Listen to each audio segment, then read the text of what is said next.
Hey everybody, it's time for another Mental Health Monday.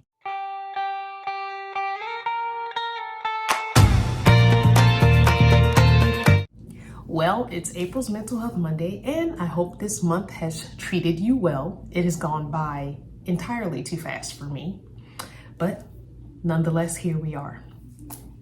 So this Mental Health Monday is, I don't know how to describe it. It's probably not so heavily mental health as it is just mindset type stuff. And that's because, y'all, my birthday is like 3 weeks away. Like legit. I will be 51 in 3 weeks. So as I'm getting older, I am realizing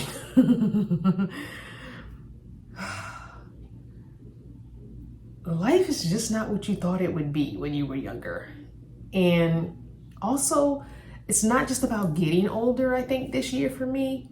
I'm feeling older. So I'm feeling older. I'm feeling lots of feels this year. And I think I am starting to focus on those things, and I'm trying to do some work on self. That's never stopping. That's always going to happen. I mean, working on ourselves is a constant thing. That's a lifelong thing. I don't think we ever stop doing that, because I don't think no one ever reaches perfection. So we're constantly doing that.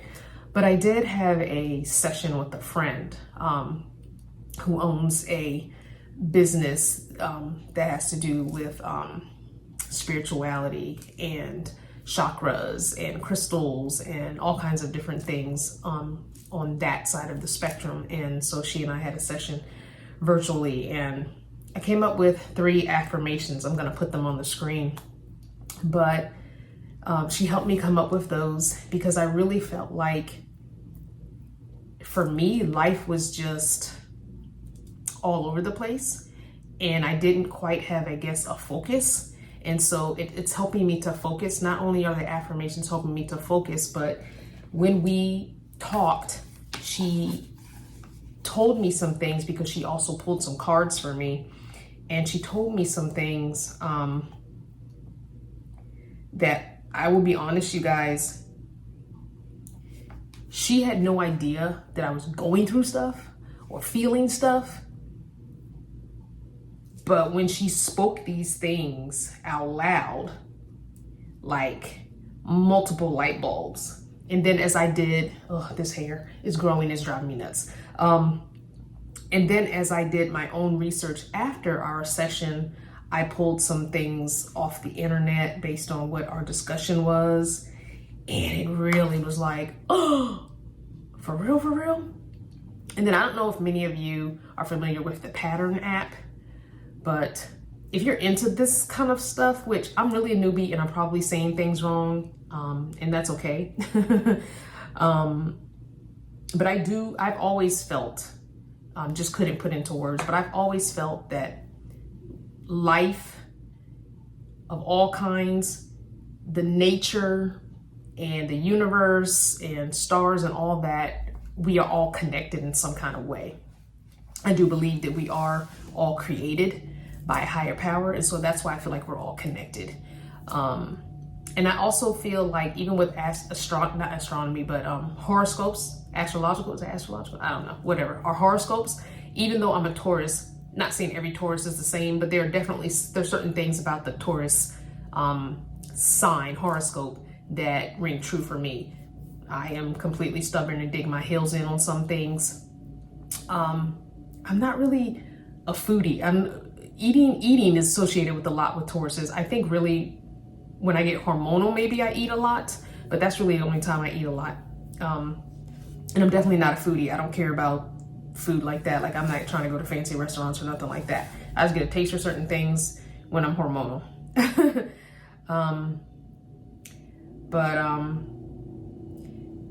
So the 3 chakras of mine that we talked about in our session that she felt were blocked or needed some focus were the sacral, root, and the throat. And I think I'm saying that right. Sacral chakra. Somebody will correct me, I'm sure. So I'm just going to read a couple things that I found on the internet. It says here, typically an unbalanced or blocked sacral or sacral chakra. It says for the sacral chakra, that might create feelings of being overwhelmed, emotional instability, or mood swings. I've been struggling with that for months now. Within a relationship, that kind of overactivity can also manifest as drama caused by possessiveness or jealousy. Now, I don't have either of those issues, but I definitely was having the feeling overwhelmed in a lot of different areas. And I was really feeling like my emotions were all over the place, like upset, crying, just everything all over the place. And then it says an underactive one can have symptoms of loss of imagination or creativity, depressive symptoms, emotional dissatisfaction, or low libido. Now, I've even had some of those symptoms. So I think my sacral or sacral chakra has been overactive and underactive over the last few months. And some of the things to do to unblock it is acknowledging it, eating sacral centering foods, which are nuts, seeds, sweet potatoes, carrots, melons, mangoes, orange, citrus fruits, butternut, squash, fermented foods, and other orange colored foods, because the color orange is associated with that chakra. Get creative juices flowing by doing something that is just that you like to do for creativity, which for me, that's being outside. And it's also doing my digital planning and journals and stuff like that. So I've been trying to get back into doing those and do hip opening movements, because that chakra is located below the belly button. And I've noticed that I have gained so much girth in the midsection to the point where I'm concerned. Like, why? And I think it's because I have not been active for so many months and stopped working out, all that. So I think, as you get older, when you gain weight, especially for us women, I think it tends to be right here in the belly area, and the waistline, and the back here in the, the muffin top area. So that's where I'm all getting, all this weight, and a little bit in the thighs. So I'm going to start exercising again starting tomorrow, which would be today for you because you're seeing this on Monday. And it says to come up with a chant. I'm not sure how to do that, so I'm not going to I don't want to be chanting the wrong thing, so I'm not going to really get into that. And it says also to use healing crystals specifically for that. And I think what it's saying is, and I'm going to mess all these up, amber, coral, orange, calcite, and orange aventurine, and hematite or something like that. So I don't have those crystals, but I think I can get some of the other things done. My other chakra that was blocked was my root chakra. And so that is the one that extends through your legs and your feet. And that energy strengthens your reproductive functions, bladder, hips, knees, ankles. And when I tell you that I've been suffering with a lot of lower back, hip, knee, and ankle pain, to the point of after work every day, I'm just not able to do much of anything. I'm limping around. On my ankle I've actually had to wear my ankle brace several times in the last couple of months. And so, yeah. And it says those with a weak or blocked root chakra can have low or poor self-esteem and a lot of emotional ups and downs. Again, I said I already had those emotional ups and downs. And so one of seven things that this says that you can help to unblock it is set your intentions, follow online guided visualizations, rub a metal spoon on your foot. I haven't tried that. Use grounding crystals, black or green stones like onyx, hematite, black tourmaline, And red stones like red jasper, red agate are great. I do have a red jasper stone and I do have a black onyx, so I'm going to be using those stones. Grounding essential oils, which I love essential oils, cedarwood, sandalwood, eucalyptus, or ginger. And I love eucalyptus, so I'm probably going to go get me a bottle of that and spend time in nature. And I'm going to be going camping. If you can't see it, but off camera, I have all my camping stuff sitting here because I'm going to be going camping soon. So I pulled everything out. I deflated the air mattress that's usually here, and I don't think I'm going to put it back. It's not like somebody spends the night in this room. I don't even watch this TV anymore because it's been acting funny. I think I'm just going to use this for exercise. I think if the space is empty, I pulled everything out of this closet, which is the camping closet, and put it in the middle of the floor so I can make sure what things I wanted to bring. Not bringing everything, just things that I need for those 2 nights. And I just think once I put these things back in the closet, I'm not going to put that air mattress back up. I'm going to leave it packed away with the camping stuff and use this as an empty space to work out, to meditate, all that. I do think I want to get one of those big bean bags to put in here because I can sit and meditate in that. And it says tell yourself positive affirmations. So the affirmations that I showed you earlier, I've been reading them every day, saying them out loud every day.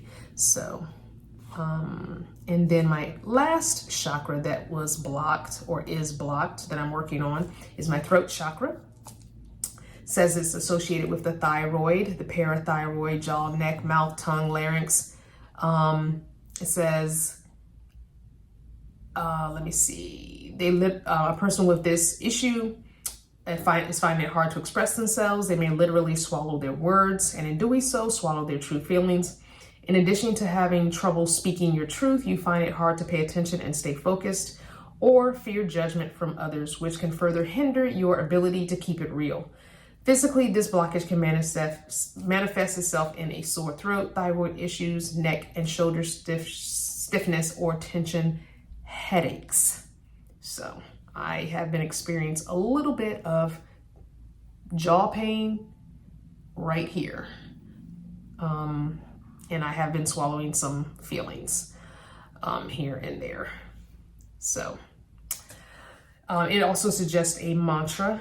But like I said, I'm not going to get into that too much with the mantras. I'm just going to work on my manifesting, my journaling, my affirmations, and using the crystals that I do have to the best of my ability, and just focusing on things that I can change within myself, for myself, and not really focusing on how anybody else perceives the change, because that's not my problem. So I have to really concentrate, and it's hard because when I'm working on those things, I don't want to do such a quick in your face or turn around, you know what I'm saying? Like, you feel like you want to give those in your life and those that you work with and all that some time, but I also feel like there is a kind way to set, those boundaries and intentions and stuff, and let them know, hey, this is what's going on, and this is what I'm planning on doing, type thing. And do it in love and kindness, you know what I'm saying? So those are things that I'm working on. So I really had not been journaling much. I really had not been being creative. I haven't crafted in, gosh, probably 2-3 years now, maybe. Haven't really been doing any kind of crafting. And it's not so much that I want to craft, because I don't necessarily want or need to craft, because I don't want to end up now with stuff. I've made all this stuff. Now what do I do with this stuff that I've made? So like, I don't know. There are a couple of pieces of jewelry that I would like to get made, because I already have the beads. I have some pearls that someone gave me. I have some ivory that someone gave me, and the ivory can't be sold because it's like real elephant ivory from way back in the day, from like 60s. so I can't really sell it. So I wanted to make some earrings or a necklace or something out of it, and I've just been putting it off. It's just sitting in a little baggie, all little ivory pieces. I don't know.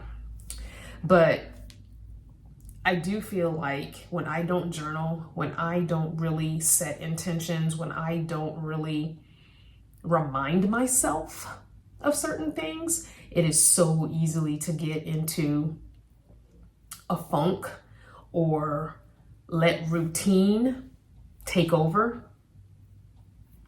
And then you start letting yourself go. But I do want to get back into my exercise, back into some yoga, back into some meditation, and definitely back into daily journaling, even if I don't do daily journaling, because I know for me that's really difficult to do. But I want to at least 3 times a week be journaling, at the very least. Preferably more than that, but at the very least, I should be able to journal 3 times a week. So I know this is not our usual Mental Health Monday type topic, and I'm sure some of you have already fast forwarded or clicked out of this video at the beginning when I talked about what I was going to talk about.